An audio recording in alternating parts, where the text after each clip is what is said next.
내일 이 반도체 이 특별법 관련 이 직접 좌장을 맡아서 토론회를 좀 이끌겠다 이런 얘기까지 하고 있어요.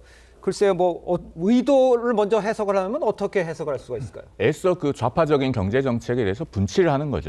이것은 우클릭이라고 하는 것이 아니라요. 사실은 말 바꾸기라고 표현해야 정확합니다. 네네. 그동안의 기본소득, 기본사회를 얼마나 외쳐왔으며 네. 전 국민에게 25만 원씩에서 13조 원의 현금 살포를 천문학적으로 하겠다고 그렇게 오매불망 외쳐왔던 것이 이재명 대표의 민주당 아닙니까? 네. 그래서 이른바 민생회복지원금 특별법이라는 걸 만들어서 단독으로 통과를 시키고 결국에는 제2요구돼서 국회에 돌아오기까지 만들었어요. 그렇게 해놓고 이제 와서 또 25만 원 안 하겠다고 합니다. 자, 이렇게 말을 자주 바꾸면 만에 하나 이재명 정부라는 게 탄생하면은 그때 가서는 또 25만 원이 아니라 250만 원씩 살포하지 않는다고 어떻게 장담할 수 있겠습니까? 그러니까 지금 말에 대한 신뢰값이 하나도 없는 겁니다. 반도체 특별법도 야당이 반대해서 그동안에 통과가 안 됐습니다. 그런데 이제 와서는 갑자기 토론회 좌장을 맡겠다고 해요. 그 52시간 예외 조항을 그렇게 반대해서 통과가 안 됐는데 법부터 통과시켜놓고 토론회를 하든지 말든지 해야죠. 우리나라 지금 삼성전자 소액주주가 한 400만 명 되고 국민연금이 삼성전자에 들어가 있는 돈까지 합하면은 우리 국민 전체가 사실상 다 삼성전자와 이해관계가 있다고 해도 과언이 아닙니다. 하이닉스는 또 어떻습니까? 1차 벤더, 2차 벤더 어마어마한 영향이 있는데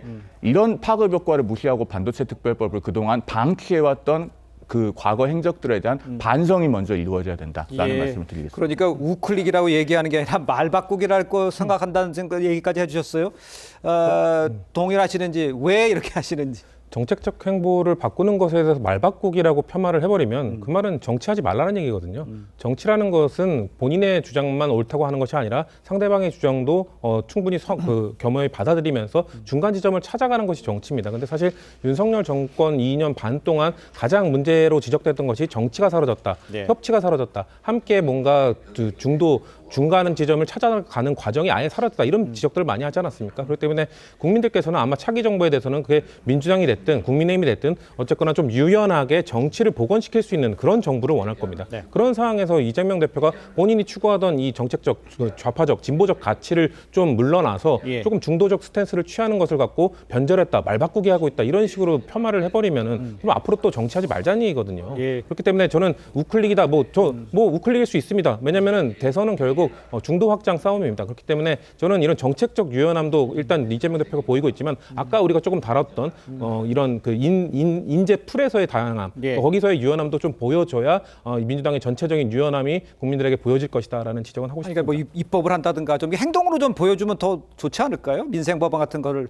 합의된 것도 빨리 통과를 시킨다든가 이렇게요. 그렇게 하겠다는 입장으로 적극적으로 나가는 거죠. 그리고 한 가지 반드시 지적해야 될 건 말 바꾸기 비판을 하기에 앞서서 이 상황이 왜 초래됐냐. 12.3 비상계엄 내란이 없었다면 이재명 대표가 굳이 기본소득이라는 자신의 어떤 정책적 브랜드를 포기할 이유가 없습니다. 그런 걸 통해서 대권으로서의 입지를 다져가면서 어떤 사회정책적인 어떤 경쟁 우위를 가져갈 수도 있었습니다. 그리고 반도체 특별법 같은 경우에도 52시간 예외 적용이라는 문제에 대해 신중할 수밖에 없는 부분이 분명히 있습니다. 그런데 12월 3일 이후에 대내적 환경이 극도로 악화됐고 민생이 좀 어렵고 이런 상황에서는 정치는 당연히 책임 있게 바꿔야 됩니다. 말 바꾸기 비판이든 우클릭 비판이든 받더라도 현실에 맞게 책임 있는 역할을 해줘야 되는 게 정치인의 역할이라고 하면 그것을 비판하기에 앞서서 그게 얼마나 실효적이고 논의와 가치가 있는지 국회가 함께 논의해서 어떤 대안을 마련해야 되지 않을까에 대한